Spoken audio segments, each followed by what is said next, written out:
अस्सलाम वालेकुम नाज़रीन, मैं हूं M A Wajid. 7H news में आपका खैर मकदम है। आपको पता है पद्मावती फिर एक मरतबा चर्चे में है। शहर हैदराबाद के मुख्तलिफ़ इलाक़ों में पद्मावती को लेकर एहतजाज मुनक़्क़द किया जा रहा है। आखिर ये पद्मावती है क्या, इसकी कहानी क्या है, ये जानने के लिए देखिए 7H की ये रिपोर्ट। पद्मावती नाम सुनते ही एक हसीन दोशीज़ा का चेहरा हमारे सामने आ जाता है। अगर हम तारीख़ के पन्ने ना उलटते हुए अगर पद्मावती की बात करेंगे तो हमारे सामने दीपिका का चेहरा आ जाएगा, जो आजकल खूब चर्चे में है, जिसके नाम पर इनामात भी रखे जाने लगे हैं और वो पद्मावती नामी फ़िल्म की हीरोइन है।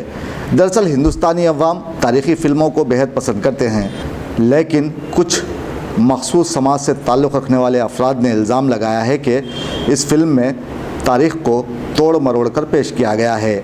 उन्होंने मज़ीद कहा है कि इस फ़िल्म पर पाबंदी लगाई जाए।